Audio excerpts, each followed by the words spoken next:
Good afternoon and welcome. My name is Ilija Trojanow. Very happy to be hosting this discussion on an extremely important subject. The other day I was walking through town and I saw a big billboard and it said Natura. And then it said, be in contact with nature on all floors. And it was trying to sell a new building bang in the middle of Lavington. So I thought to myself, nature nowadays has become a commodity, an installation, and the cheapest word in the dictionary of advertising. And the big problem we have is that nature has been reduced to an ideological battlefield between the competing forces of guardianship on one side and exploitation on the other side. And within this framework, I think two very essential aspects are overlooked. First, most of us are estranged from nature. And when we listen to the mythologies of our ancestors, be it the sacred narrative of the Maya, the Popol Vuh, or, for example, Ngugi wa Thiong'o's reimagining of the creation myth of the Gikuyu, Perfect Nine, we discover that there was once a cosmological unity that we have lost. There was a tradition in which the humans were mere participants within the complex networks of all existence. Today, I believe, and we will discuss this, we approach nature from within the ghettos of our civilization, groping for translation because we've lost a common language. And I think it will be necessary for us to discuss what new language we need to reach people and to enhance what we've lost. And the second thing is that we misunderstand, as a civilization, we misunderstand nature as something to be used and abused. And within the capitalist world order, the extraction economy, in a kind of alchemy of destruction, transforms pristine mountains into barren heaps, clear rivers into toxic cesspools, and biodiverse rainforests into monocultures. And as much as each one of us is in opposition to this, I think we also have to acknowledge that we are part of this system. And these are questions that lie in the center of the work of our three very well-known guests, who, as far as I've been able to learn, navigate the creative commons between writing, filmmaking, scientific research, and public awareness, which is maybe the most important of the three.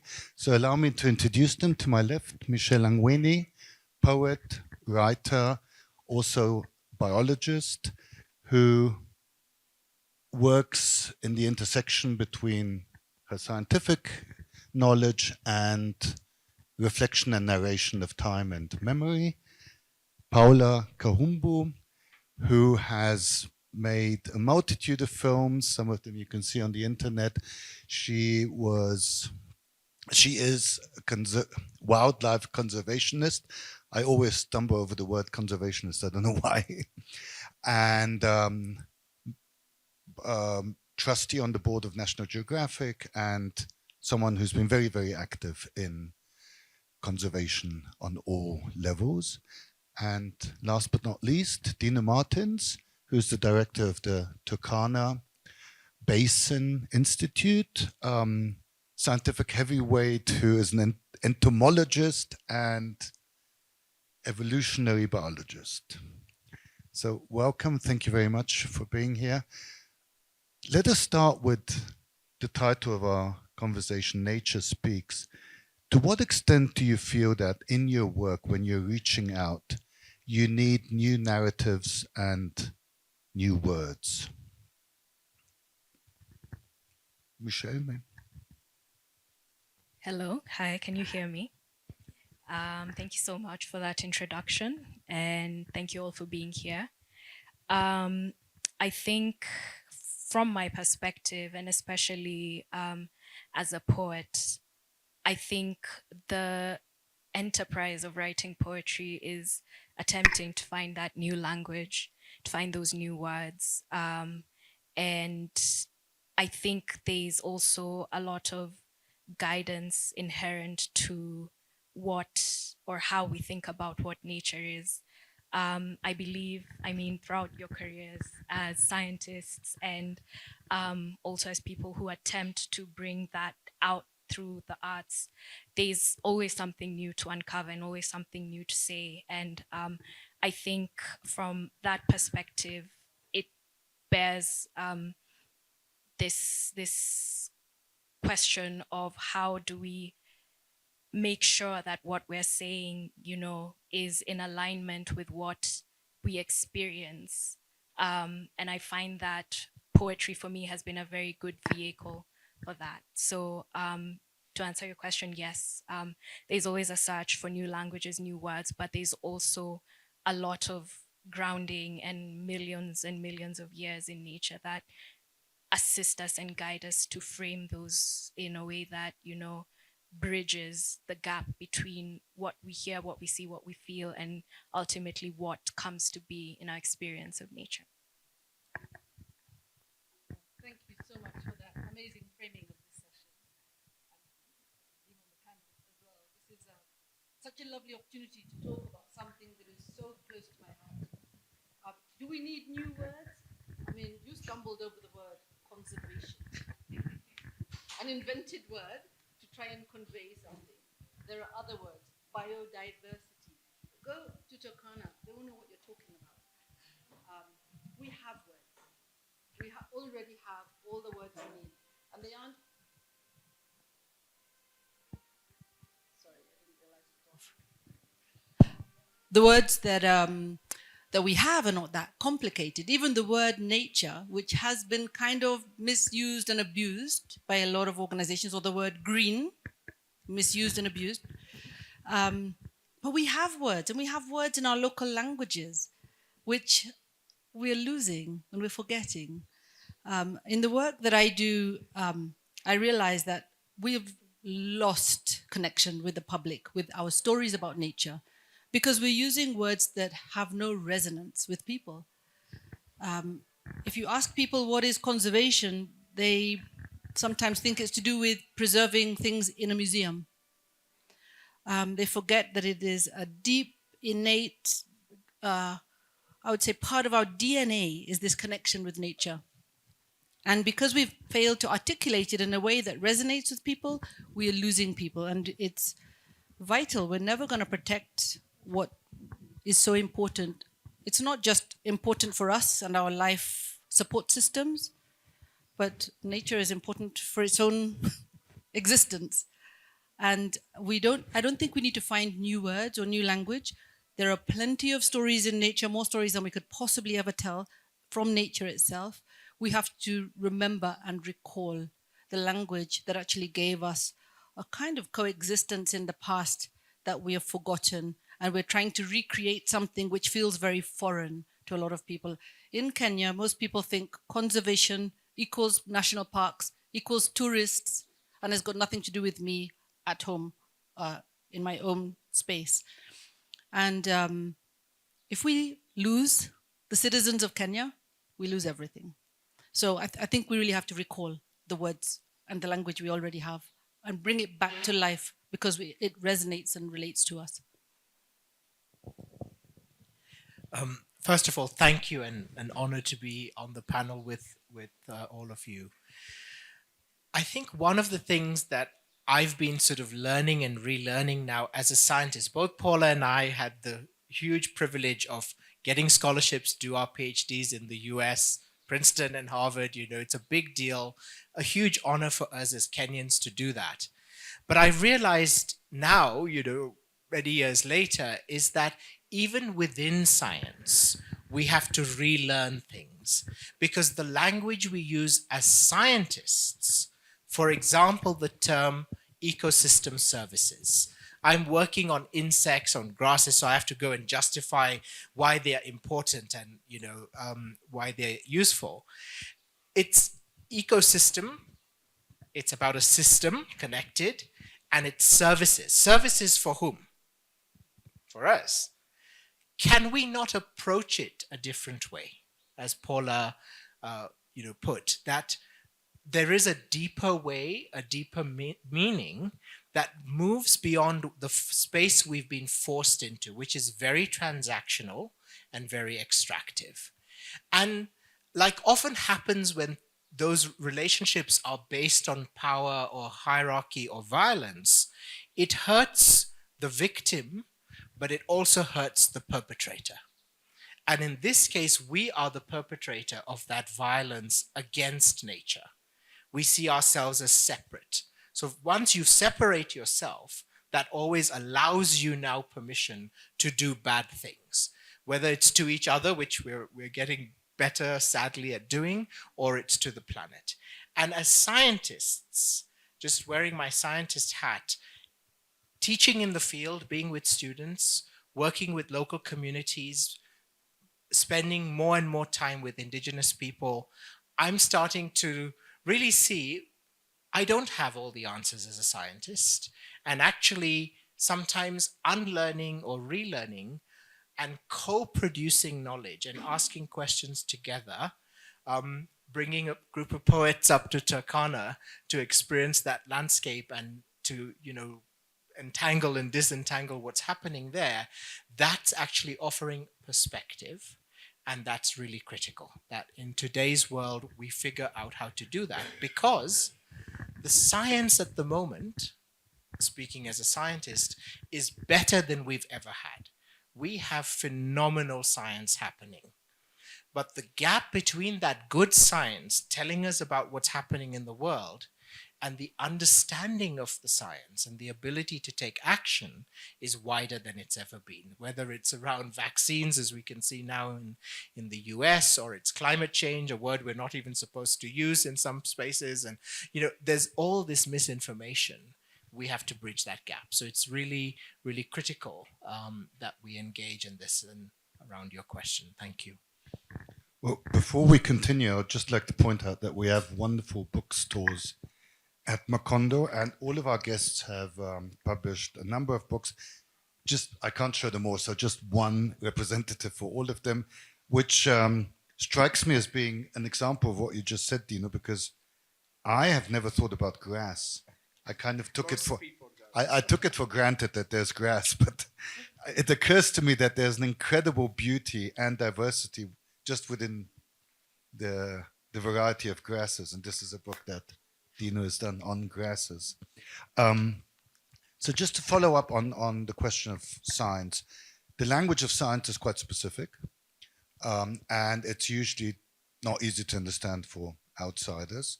So when both of you said you have to reach out, it also means that there's a process of translation from within the confines of this highly intellectual language into a commonly understood language. Would that be a fair assessment? Yeah, absolutely. I think, and I mean, Dino referred to it. There already is a war out there about is science even trustworthy anymore? It's happening all over the world right now. It's a big challenge, and scientists are being seen as elitists who are disconnected from the rest of the world, and they have no interest in what other people have to say, and they're going to impose on those people rules, conventions, and all kinds of things. And it's taking us further and further away from securing a healthy future for ourselves and our future generations. So we do need a solution. I won't say I know what it is, but I work with kids, and I find them to be the most innocent and amazing group of people to talk to. So we just recently started a project with 1,020 children in Kenya and Rwanda talking about trees. And we didn't give them any science. We just asked them to tell us about trees and the different parts of trees and how do those trees relate to them. And what was so extraordinary was to see children making connections to trees. So part of the exercise was to meditate, which is kind of unheard of amongst us in Kenya. But my partners are in India, and they're like, no, you have to meditate first. Then you go outside and you interact with the tree and have a conversation with the tree. You know, I work on elephants. It's easy to relate to elephants. They talk, they make noise, they play, they do all these things which are like humans. But a tree, you know, had all these kids going out. Some of them were hugging the trees. Some of them were sitting there talking to trees, sitting on next to their trees. And then they wrote these little books, and we have 1,020 books written by children about their tree and the conversation they had with the tree. And one little girl wrote, I realized that the part I love most about the trees are their roots, because their roots are the source of the entire strength of the whole tree. And my roots are kindness. And I learned this from my parents. And this connection this girl made with the tree and her values is what we're trying to create. It's getting away from the science of, the science at the get-go. It's getting into how do we relate to all this nature around us. And a tree looks kind of inanimate. And in this country, there are people saying, stop Kenya Power, stop cutting down the trees. And Kenya Power, what are you talking about? It's just a tree. What's the big deal? And we have to bring back this love of the animals and places and mountains and rivers and glaciers, whatever it is, we're losing it. And if we don't reconnect people through their values, so it doesn't have to be sciencey, it doesn't have to be big words, it doesn't have to be complicated or elite, it's got to be very grounding in our values. And I'm blown away by what I'm seeing with kids. They're teaching us adults, actually, the solution to this problem that we're talking about. So adding adding emotions to analysis and knowledge. And values. And values. Michelle? Yeah, just to add to that, by the way, I was one of the poets at TBI, so thank you so much for organizing that. It was a really influential moment, I think, and just some of what was really impactful about that moment was also to go off of what you've said, kind of being an impulse behind my thinking around this bridge between, you know, the language we use in our art, in our writing, but also the language of science. And one thing that I think has really stayed with me is this bridge between methodology, which is a very core aspect of how science is performed, but also mythology, and how those kinds of stories and fictions are some of the impulses and fires behind how science has been understood by indigenous communities for many years. And so one of the things that I think I put down in one of my earlier pieces this year was around how each scientific hypothesis starts with a very good piece of fiction. In the absence of your methodology, in the absence of your models, there's always that fiction at the heart of it. And I think that's one of the ways I feel we are already grounded in certain ways of doing things, in certain ways of thinking about what surrounds us, whether that's nature or any other environment. And I think just going back to what you're saying about how children naturally interact or organically interact is something that is already a part of who we are. And there's also what has been handed down, and the stories and the myths we make up around what we are embedded in. You know, what does that look like? What does that say? It's in poetry for sure. It's in other myths and stories that we hear. So I feel that there's not really this strict line between science and our experience of it, just because there's different words that have been used in the past or different ways of thinking about it. And that's something I really try to address when I think about what poetry is and the values that it brings forth, or what it is trying to say. It might not, it's still rigorous in a different way that the practice of science is, but it's all pointing towards a similar truth. And I try to think about it like that. To build on that, I think one of the things Paula spoke about was communicating with children. And what I have learned from doing a lot of work with young people, with children, is that it has to be very authentic if it's actually going to work. you have to declutter your thinking and really speak from a place that is, is rooted and grounded, is powerful, but is the truth and down to sort of its minimum, if that makes sense. Because if you don't do that, you will lose their attention very quickly, and that will be the end of it. And so unlearning, relearning as a scientist, working with young people, something Paula has done a lot of and encouraged me to do as well, has really been a learning experience for me. And I think one of the lessons that I'm learning out of this, that I think we've made a mistake as scientists, is that sometimes separating the science, which we need to do from a scientific and analytical way of thinking, that's important to do, but we have to take it a step further, is that we can't separate it from the moral, the social, the economic, the political. These are all other spheres of the world that impact what we do. But underlying all of it is the ecological, because we ultimately are made up of the same nutrients and energy and elements that all life is based on.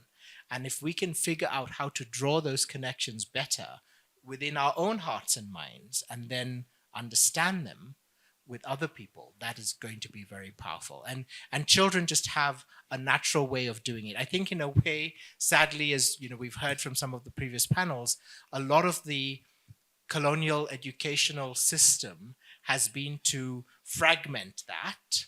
And in a way now we have to figure out how to build it back, because it is a natural, innate part of being human. Well, I think storytelling, I wonder whether you would agree, is a subversive instrument to actually smuggle important viewpoints into the disinterest of people, whether they're young or old. Because if you were to write a book, let's say, on the purely biological technicalities of trees, it might not find as many readers as if you were to write such a brilliant novel, one of my favorite, Overgrowth by Richard Powers, where he actually makes me care about trees so much that after reading the novel, I started reading up on the latest research, which is, by the way, absolutely amazing, because we now know that in the forest, trees can communicate with one another. And I was sitting there and suddenly I felt a true affection for trees and forests I've never felt before. So isn't that the kind of holistic and subversive power of storytelling that nothing else supplies? Absolutely. Sorry, I'm just gonna. Yeah, absolutely. But at the same time, as Dino says, you have to be very careful. Sometimes the audience gets that you're trying to lecture them. So I do a lot of film work as well, and I see this a lot, that if you're telling a story in film and people think that you're trying to sneak in something that, I don't know, in an inauthentic way, you could lose your audience. But I also think we shouldn't shy away from just telling the stories as they are. So one of my most successful books is the story of Owen and Mzee. I don't know if the guys can show a picture of it. I didn't have a copy to show you, but it's been 10 years since this book came out. It sold over 1 million copies all over the world. We didn't write this book in order to, there was no agenda. It was just a great story about a victim of the Indian Ocean tsunami who survived. And when I listened to the reactions of people around the world, adults and children, if I had an agenda behind the book, it would not have been what it was, which was just a true story of what happened, then what happened, then what happened. And, it's a children's reading book. But this book inspired so many people in this country. For many, many Kenyans, that tortoise was the protagonist. The tortoise is this ancient animal that we respect, and it's a reptile. We respect tortoises in Kenya and old people. In America, the hippopotamus was the protagonist. The baby hippo, 1 year old, innocent, victim of a tsunami, and he gets rescued by this cranky old tortoise. And it led to so many other sub-stories about what does this mean that a reptile and a mammal became best friends, started talking to each other, started teaching each other things. It led to all kinds of other things, but it led to a massive influx of people to come and actually meet the creatures and learn more about tortoises and hippos and fight for the protection of these animals, which was never the intention of the book. And I've seen that in quite a few other stories where we simply think it's a nice bit of natural history. So it's not so much science, it's just natural history. It's the telling of the stories of the animals and the plants around us, like the overstory as well. But it doesn't have to have an agenda, because people will take what they want from these stories. And as an author, I was very surprised. The first author of this book was a 6-year-old girl. She was the one who inspired us to write this book, because she just had an endless stream of questions and we had to answer them. And her father said, why don't we just make a book? We've got so much information now, because we've been answering questions from children. And so I've really, I would love to write an adult's book, but so far I've gotten so much attention with children's work that the parents have learned and fallen in love with nature as well through their own kids. And I've just found that to be a very powerful way of actually creating that behavior change that we want to see. Just on the question of agenda, a good smuggler is, of course, someone who never gets caught. So you have to make sure the audience doesn't notice it. Very true. Well, I should just say one last thing, though. I didn't intend to be a writer anyways. I'm like Dino, we went to university, we did our PhDs, we're supposed to write scientific papers. And my professors were so disappointed when they saw that book. They were like, what are you doing? Why are you writing children's book? You're supposed to be publishing in the scientific journals. But this story has had far more impact than any of the science that I've written. Likewise, when I did the first children's book, inspired by Paula, there was some horrified responses from some of my peers, and there's this sense that you might lose your standing amongst the scientists. And it was actually during the pandemic. We were all in lockdown, and what happened is we did a virtual event for kids, and I read this story, and I'd actually written children's stories for a long time, but I never had the courage to get one published or put it up for publication. We'd done the natural history books, because those are, serious, proper books. And the response from, thousands of people saying, yes, we want to learn more and hear more, and we will engage. And they were very emotional, and they were connected, and they were willing to change and do and take action. And I thought, okay, let me think about this. But a big part of what I do with both natural history and the children's books is illustration as well. So I think carefully about the drawings, about how the plants, the animals, the characters are portrayed visually, because that's another part of how we interpret the natural world. And so that sensory side of it is also important. And just, it has taught me a lot in terms of doing those books. And I'm grateful that we've managed to get them published. But I think one of the points that's been made here is that there is this tremendous opportunity to tell more of these stories, to really give them the space to be told. When I was in school in Western Kenya, if you looked at the textbooks we had, or even have now, there was a life cycle of a butterfly. And I don't think they've changed it. The life cycle was of a British butterfly. Why? And I was a student, and I was raising caterpillars and telling the whole class and the teachers and everyone about them. And there's 1,000 butterfly species in Kenya, 200 here in Nairobi. Why don't we have a Kenyan butterfly species depicted in that? Or encourage every child to go and find caterpillars out there and raise them and learn about them and see that magical transformation that happens. It's mind-boggling. That's the gap. And somehow it's more comfortable or easy to just say, well, just copy and paste this. And I think in the world we're in today in particular, as we see more information being produced by AI and other systems, not to critique them, because there is an important part of human society development where we are, but we really have to think about that authenticity. But a big part of authenticity is your connection with nature. And I noticed on the previous panel, all the authors, all the writers, as they spoke of their personal experiences, of the historical trauma, of the life they'd led and the stories they were telling, all referenced a connection with nature as this stabilizing deep force within what they were doing. So let's stick with the Kenyan butterfly as a metaphor. All three of you spoke of what we need to rediscover, a kind of archaeology of storytelling.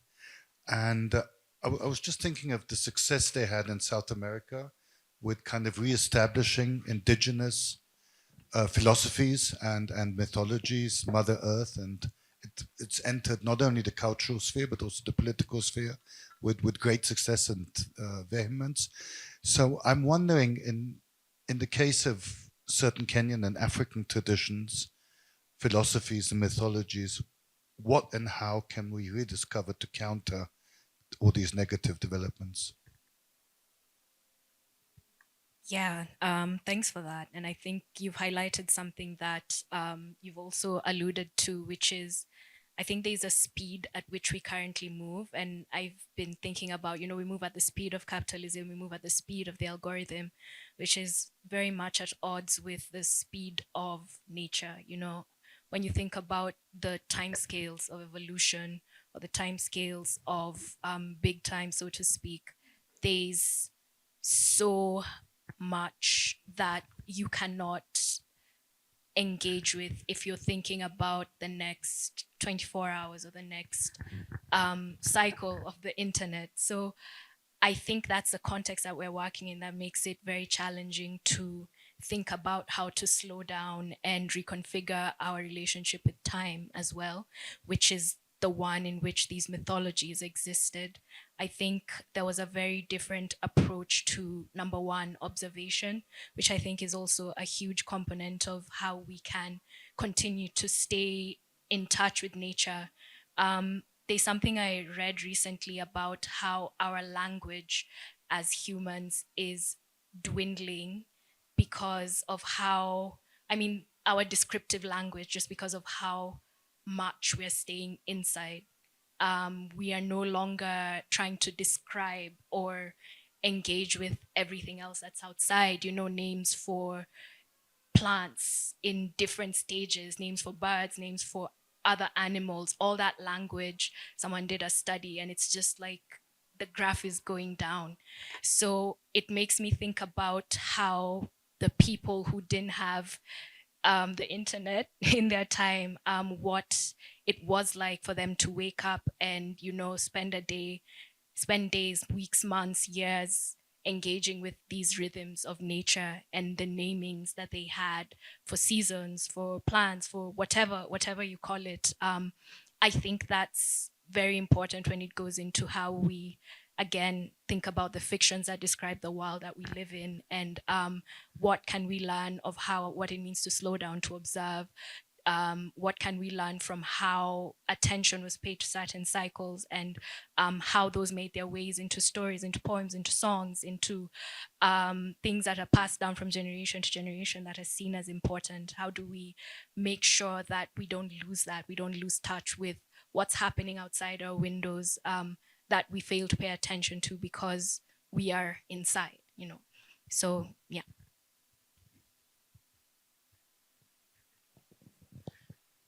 I think one of the things, you've hinted at is really that we need to reestablish those connections and think about how we transmit that information.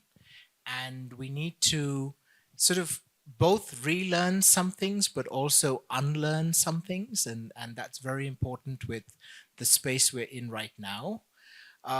if we think about our situation in Kenya and, getting natural history knowledge to people or nature knowledge, there is a tremendous amount of knowledge. We are sadly losing a lot of knowledge. We care a lot about the extinction of species, and we should. It's a terrible thing.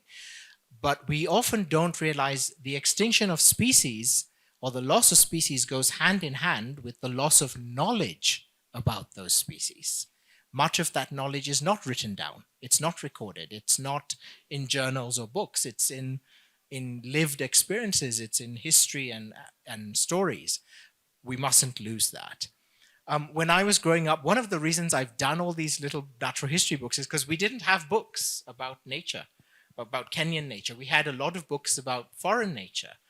And that was a real gap, and it was very frustrating. So I wanted to classify things, because that's a deep innate part of being human, is we can see detail.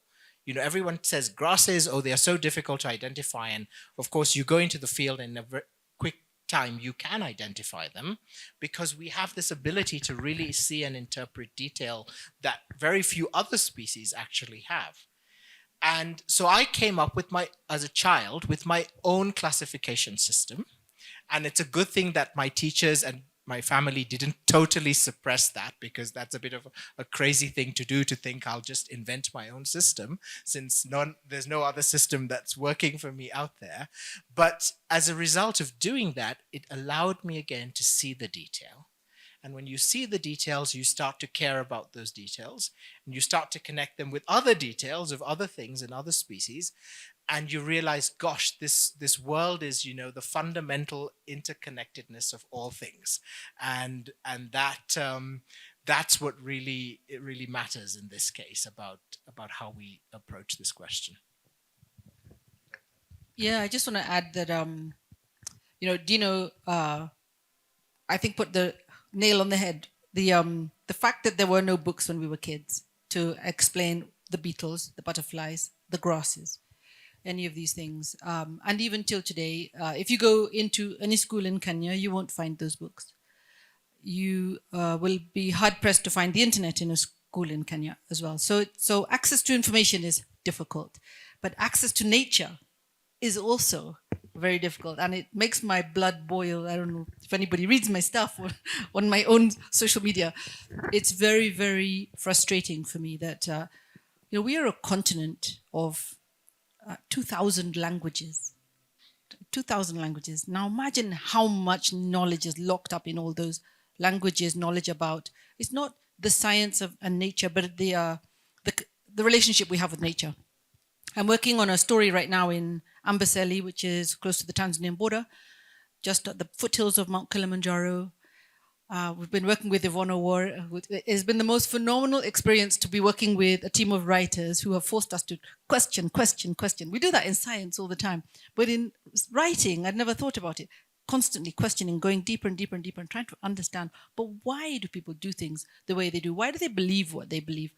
And there's so much treasure in language and in our cultures that is being lost. And that's just one tribe in Kenya, but think about the entire continent. And yet we are disconnected. It's not just because we are in our houses. It's because we've also made it a privilege to go out into nature. It's a privilege for the wealthy and for the foreigners and for the people with foreign exchange. Creating an opportunity, even now my organization has just taken 600 children to the national parks. We had to go and ask and write letters and write down every child's name and get every teacher's ID. And it's just so difficult to actually give these children access to nature in its raw form, which if we don't, we will end up with the kind of leadership that we're already seeing that is destroying everything. Because if you don't understand rivers, you will continue to remove all the sand and destroy the entire ecology of streams and all the people who live downstream. So it's a very difficult thing for me. I have a network of colleagues in National Geographic, people working across the continent on similar issues, some of them more on anthropological, others on more nature, and others in storytelling. And we're all grappling with the same problem. How do you create these stories and tell them in film, Africa is one of the richest continents, contributing to the world's stories about wildlife. But those films are not available in this continent. They're actually created for an audience abroad. Our books are published, and many of the publishers offer them at a price that is inaccessible to most of us. So I'm not saying I have a solution. I'm saying I think we really need to think about it as a crisis for our continent, because as we lose what is actually very unique for this continent, which has been lost in much of the global north, has lost so much already, we still have our megafauna, we still have our mountains, we still have all these amazing ecosystems, but we will lose them because we've lost the knowledge first. When we lose the knowledge, we lose the interest and the ability to recognize what is actually at stake. Before we hand over to the audience, just one last point, because all three of you referred to it. And I think this is maybe the most beautiful thing for me to come out of our conversation. It seems to me that safeguarding nature is the best way to safeguard our humanity. There's this kind of close interaction. So it's not a question, because we've lost this connection, it seems to us as if we're doing nature a favor in many of the attitudes and positions, especially in the global north. But actually it is the best avenue to defend what is most valuable in our humanity. It may be the only avenue to defend what is humanity, because we are not separate from nature. And whatever we may define as wealth or poverty or ambition or love or, legacy, without nature, we are nothing. Can I add one other thing? In our tree project with children, the project is called I Am Tree. And my intention was, how do we build empathy with children and nature? And by working in partnership with a bunch of other people, I really got the power of turning it all around. So our kids are writing stories about trees, wonderful. But the final story is actually the tree writing about the kids and saying, what if I was a child? What if I was running around on my roots? What if my branches were hands and I could hold my mother's hand? And it really makes you think totally in the opposite direction, which we do with humans. We do it all the time. We can feel empathy with other people. But I think that one of the most powerful things that we need to create is new language or tools or methods of communicating nature in a way that makes us really rethink our role. It's not that we're saving nature for humanity. Nature is saving humanity. You are very much invited. Yes, please. Is there a microphone to go around, or?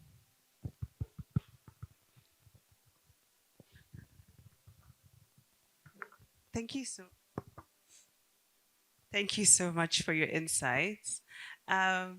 So as Dr. Paula, you've mentioned towards the end there, storytelling is another way to build empathy, right? And the reason why we read fiction is to build empathy. And Ilija has spoken about The Overstory, a very powerful book. But even, I'd say 40, 50 years ago, these stories were being told, right? I think of the tireless work that Ursula K. Le Guin was doing. One of her famous books, The Word for World is Forest, also builds that empathy where you want to actually care for your environment because it's a living thing. So my question is, what do you think is holding us back as far as this disaster compared to other disasters? Like when HIV was prevalent, the whole world came together and worked to do something about it.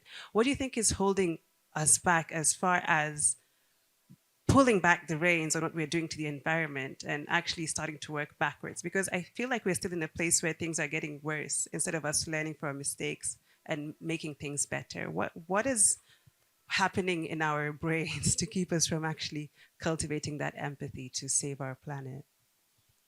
I think as humans, we like simplicity, and nature is messy.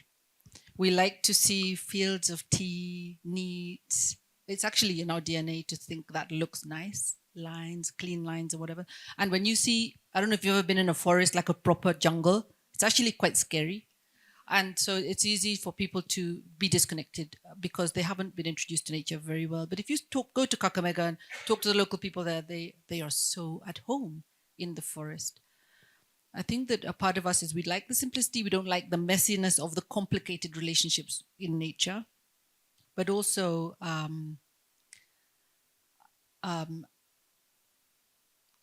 saving nature doesn't automatically save people, right? Getting ARVs saves people. Saving nature, if you ask people, they say, yeah, but you know what? Actually, but I need to eat. I've got to farm today. I need to kill that elephant right now because it is trampling my crops. And so nature is seen as an enemy, a threat. And this is now in modern day, because if you talk to the Maasai people, they'll tell you that, no, we all came to earth together. God brought us all together. We are just all the same. And we have the duty of protecting certain species, and we have totems in Africa.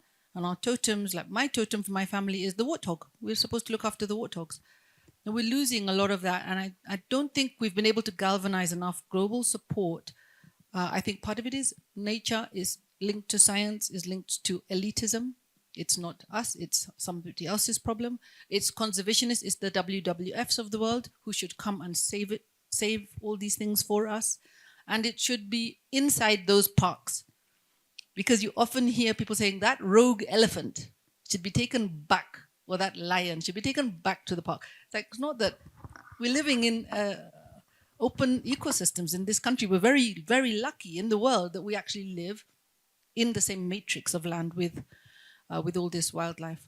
And the more we lose, the more we forget, more easily we forget. And there's a term which we call the sliding baseline. What our parents knew is far, far greater than what we have seen. And when I think of these young children of today, I feel very sad that they will see even less, but they won't know that it's less because they didn't know what it was before. The fact that many of our animals and species have very complicated scientific names in Latin or names after people who have nothing to do with Kenya today are added ways of keeping that separation. But I also think we unintentionally created a disconnection. And I don't know if you guys have been following the Uber, the whole the controversy right now about Uber offering safaris to Nairobi National Park. And there are people who are just absolutely, this is not acceptable. You can't have ordinary cars like Uber going into a national park. No, going into a park should be a privilege. And it's unfortunate because we're actually deepening the wedge and making it even worse. Thanks. Sorry. I'll just add briefly, I think it's a question of values. Even right now, we are being told every day that some lives, human lives, are less valuable than other human lives. And when we take it a step further to the lives of other species and other living things, it's even more of a hierarchy. And that is where I see one of the really big gaps that we need to address. Thanks. Yeah, and just to add to that, I feel like at the end of the day, it's capitalism. Even when you think about how, when you frame in a lot of context of health economics, for instance, it's if we save X amount of lives, this means that there's X amount of value being pumped back into the economy. Cheap labor, there's that whole cycle. And I feel like it's easy to quantify all these things. It's easy to say, oh, if we multiply this impact, that this thing, if we go and extract this mineral, then we'll get this rich. But to what end? I feel like it's easy to quantify certain aspects of the economy, but it's difficult to say. It's difficult to quantify going outside for a breath of fresh air. Like, how do you say that in economic terms? So I feel like at the end of the day, we live in a very highly capitalist society, and everything is aligned towards that in many ways. Even the health that you think is about, oh, people should be alive, many times it's tied to an economic incentive. And so it's difficult to disentangle. Yeah, I think that's extremely important. You cut down a rainforest and you've had economic growth. And on paper, this is wonderful. But also, I went to, I bank with ABSA. And I went to the bank and I said, can I get a loan on the basis of that? I've got trees in my yard. And they're like, don't be ridiculous. We actually would rather we can take a loan out based on concrete, but not based on nature.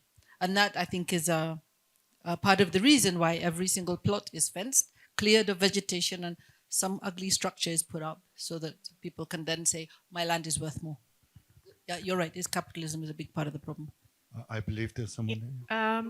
So I think we all feel ecological grief very deeply, right? We know that we're losing species, we're losing words, we're losing language relating to nature.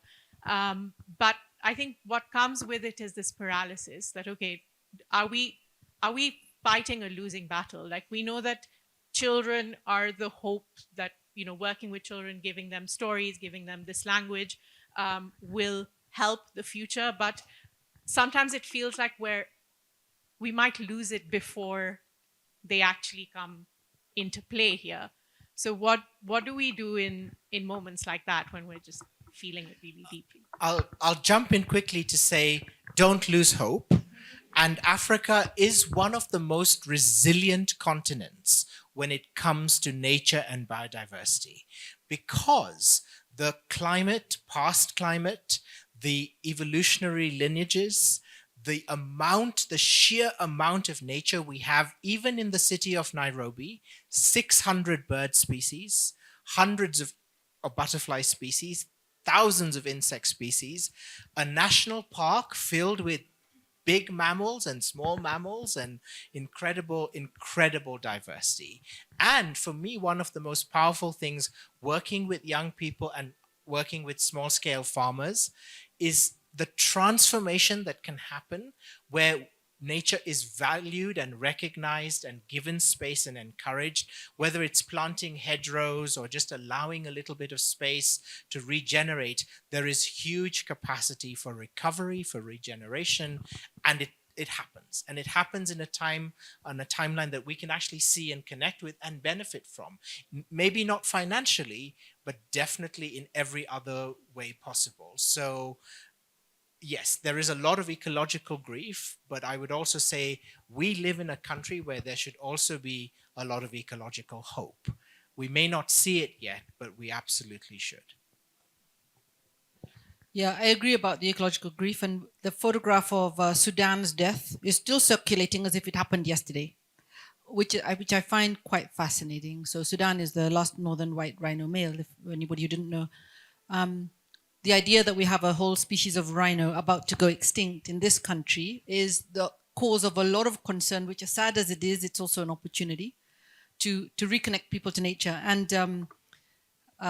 Dino mentioned that there are the small things you can do, but actually there is no structured maybe engagement. And when we had the problem of the poaching of the elephants, we mobilized people to come to the streets and demand justice for elephants and ask for the government to change the laws and catch the poachers. And it was such a huge success.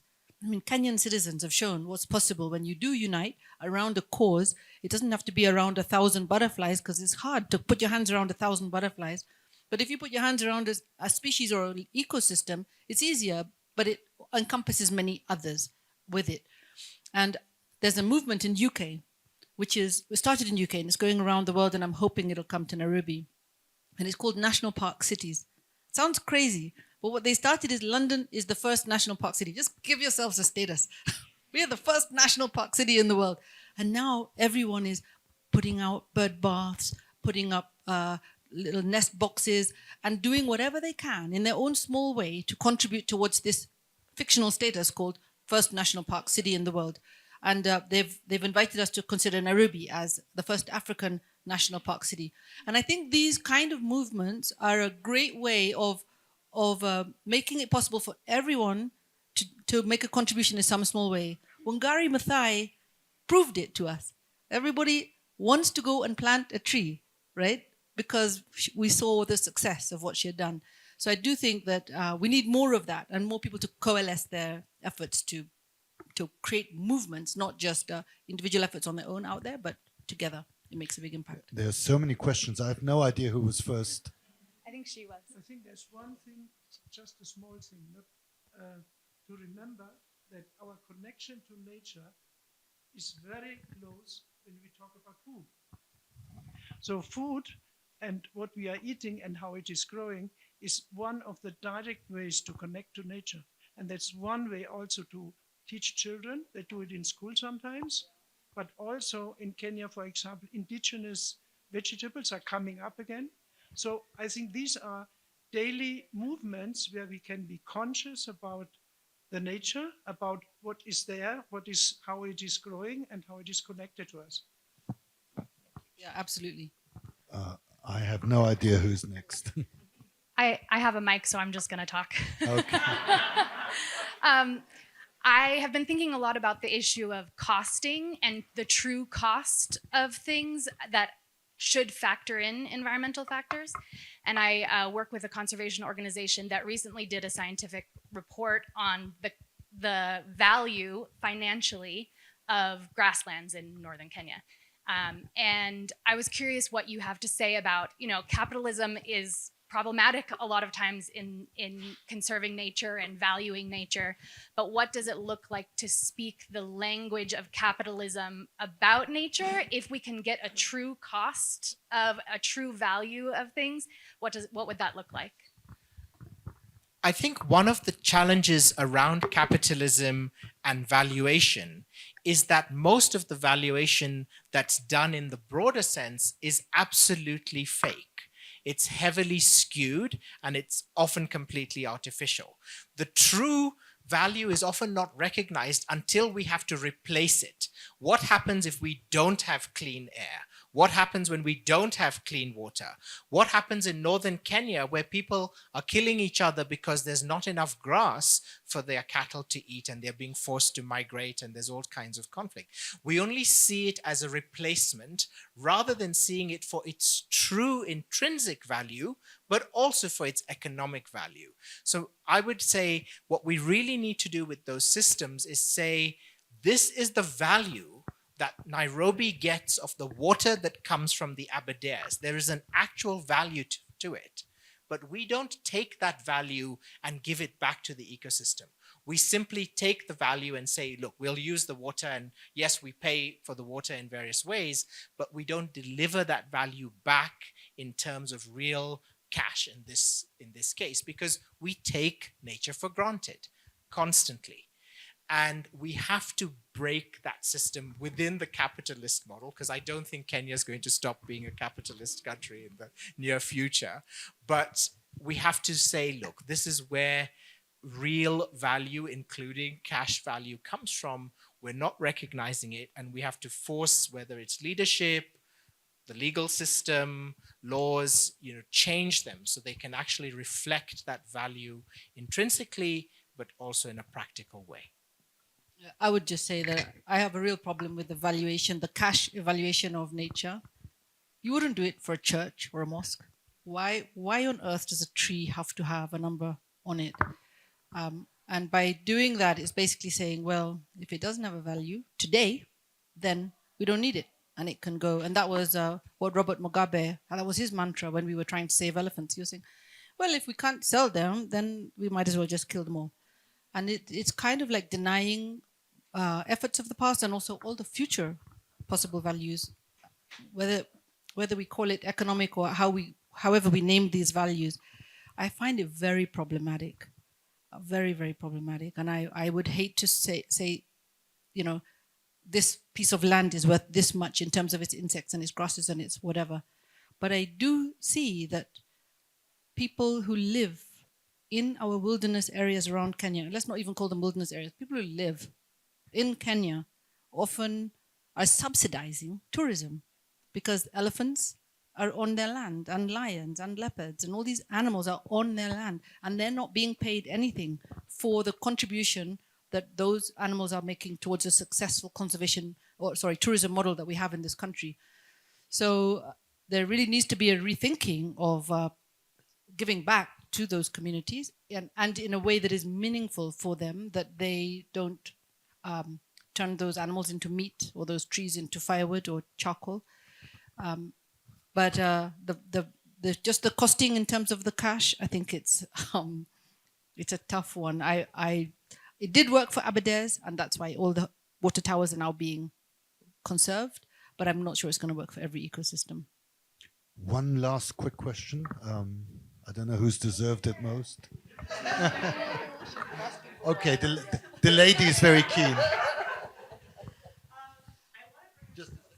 I want to bring us back to just one of the central questions of this session on how has nature also been instrumentalized to exclude people, and not just nature, but also the way that we communicate, the way that we storytell in general, how it's been used to exclude people, understanding both the critical aspect of a capitalistic world, but also a digitalized world, understanding that we are no longer working with a collective consciousness. We're not going to be able to achieve a monoculture again. We're speaking towards nature and a set of values and a collective set of values in a very decentralized, valued world. And we see that divisiveness growing, continuously.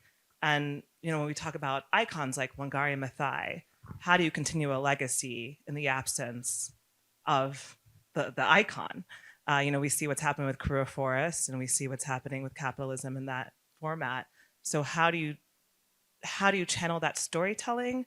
What are the devices you use to resonate with that audience, to, even if you can't achieve a collective consciousness, to trigger something in a population that will continue on to a sustainable action? I think about ways in which the environment resonated with me as a child. I was very obviously conscious about the rainforest, about whale captivity, but I didn't really do anything with that down the line. So all those questions. Sorry, that was a very big, broad question. And I would also really especially love to hear from Michelle, I think, as somebody that, I'm assuming your age, has grown up in a very digitalized world, and in that communication has seen that decentralization of knowledge. Yeah, no, thanks so much for that question, because I think, I'm tempted to go way back and, think about the question of land as it ties to, and thinking about Kenya or Africa in general, and how that goes all the way back to colonization, and how that, I think, was the first wound, the first gash that kind of separated people from their land, from their food systems, from their knowledge systems, from everything that tied them to nature.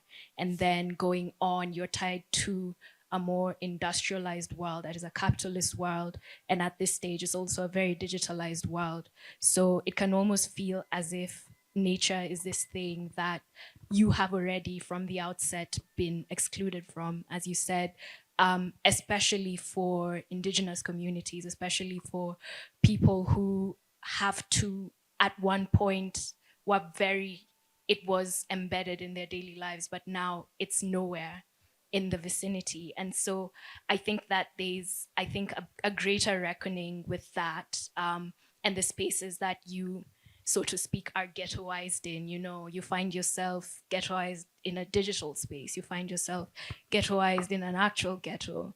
And so I feel like for so many people of African descent in this country, it's something that started long, long ago. And we have to be very honest and grapple with that as we think about, what it looks like to conserve our natural environment, or to think about all the other aspects that go into making sure that people are actually connected to the nature that sustains them.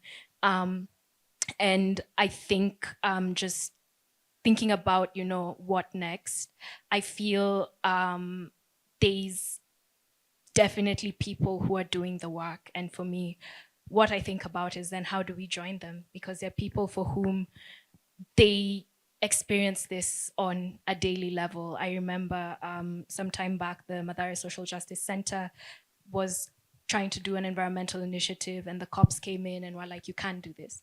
So on a very structural level, there's already issues that I feel have to do with race, have to do with class. And that's where this conversation needs to begin for the masses and for everybody else to embed themselves in it, because I feel like there's the lofty goals we have, there's the rarefied air of NGOs and SDGs and all of that, but I don't think it ever in many ways makes sense for the people who on a daily basis have to deal with the fact that their lives are not aligned to this glowing image of what being embedded in nature is. If you have to do work, if you have to be separate from nature in a way that you have to because that's what your life depends on, then there's already a problem there. So I feel like it's more less, I mean, it's everything, but we have to go back to the very beginning and think about what wounds we need to heal to ensure that going forward, we don't repeat some of these mistakes again. Yes. Yes. I believe that was the perfect ending, because at the end of the day, safeguarding nature in this system seems to be a privilege earned by first destroying nature. And it is this particular kind of destructive cycle we need to get out of. Thank you very, very much. There was so much food for thought. And I think next time we should do a 24-hour discussion on this topic to actually be to acknowledge the complexity of it. Thank you so much for listening, because there's a beautiful Shona proverb from Zimbabwe saying, it is the ears that give life to the tongue. So thank you so much for listening, and have a great day. Thanks.